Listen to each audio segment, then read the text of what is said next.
L'impôt sur les sociétés peut se révéler compliqué si on ne connaît pas les principes généraux et davantage encore si l'on parle de ses spécificités, des déductions possibles, des reports et enfin de son paiement. Alors pour clarifier tout ça et vous permettre d'être à l'aise sur le sujet, pour gérer au mieux vos déclarations, je vous explique toutes les bases à connaître. Je m'appelle Naïma, je suis avocate fiscaliste chez Doux. Allez, c'est parti!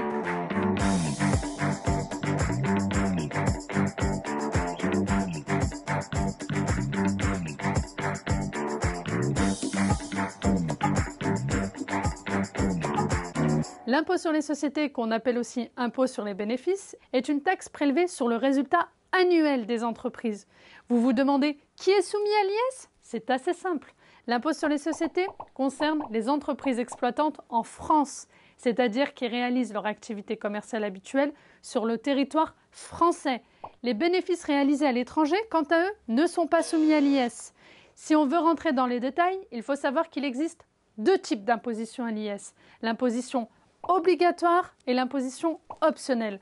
La distinction entre ces deux modes d'imposition est liée à la forme même de l'entreprise. L'imposition à l'IS à titre obligatoire concerne les sociétés de capitaux. Il s'agit notamment des sociétés anonymes, des sociétés à responsabilité limitée, des sociétés par action simplifiée, sous certaines conditions, des sociétés d'exercice libéral, les sociétés en commandite par action et enfin les sociétés civiles ayant une activité industrielle ou commerciale.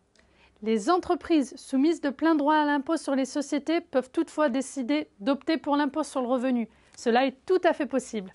L'imposition à titre optionnel, c'est-à-dire facultatif, concerne les structures juridiques suivantes. L'entreprise unipersonnelle à responsabilité limitée, les sociétés en non collectif, les sociétés en participation, certaines sociétés également civiles ayant une activité commerciale et enfin les sociétés créées de fait. Maintenant que nous avons vu qui est soumis à l'IS, il est temps de parler chiffres. Quel taux d'impôt sur les sociétés pour vos entreprises en 2022? Deux options. Tout d'abord, le taux normal de l'IS. Il faut savoir qu'en 2022, le taux de l'IS termine sa baisse amorcée depuis 2019. En effet, il est désormais fixé pour toutes les entreprises à un taux de 25%. Et ce, quel que soit le niveau du chiffre d'affaires. Il existe également un taux réduit, applicable pour certaines entreprises. Ce taux réduit est de 15% et concerne uniquement les PME, dont le chiffre d'affaires hors taxe est inférieur à 10 millions d'euros et dont le capital est entièrement reversé et est détenu à au moins 75% par des personnes physiques. Ce taux réduit s'applique pour la part des bénéfices jusqu'à 38 120 €. Au-delà de cette somme, le bénéfice est imposé au taux normal de l'IS, c'est-à-dire au taux de 25% pour les exercices ouverts à compter, bien entendu, du 1er janvier 2022.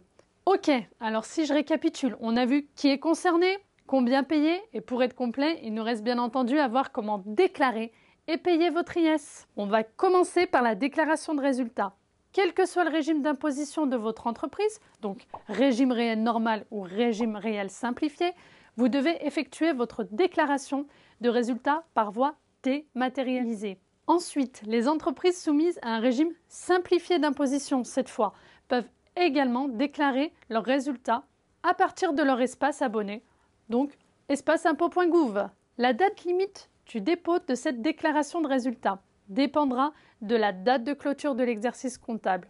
Prenons un exemple. Pour un exercice clos au 31 décembre 2021, vous devrez déposer votre déclaration au plus tard le deuxième jour ouvré suivant le 1er mai de l'année 2022. Vient ensuite l'étape du paiement de l'IS. Il doit s'effectuer, là encore, par voie dématérialisée. Pour payer votre impôt, vous devez verser 4 acomptes au moyen du relevé d'acompte numéro 2571. Le montant des acomptes est en principe calculé à partir des résultats du dernier exercice clos. Le calendrier de paiement des acomptes varie, là encore, en fonction de la date de clôture de l'exercice comptable. Ça y est, vous savez tout maintenant. Tout sur l'impôt sur les sociétés et principalement ce qui concerne l'impôt de votre entreprise.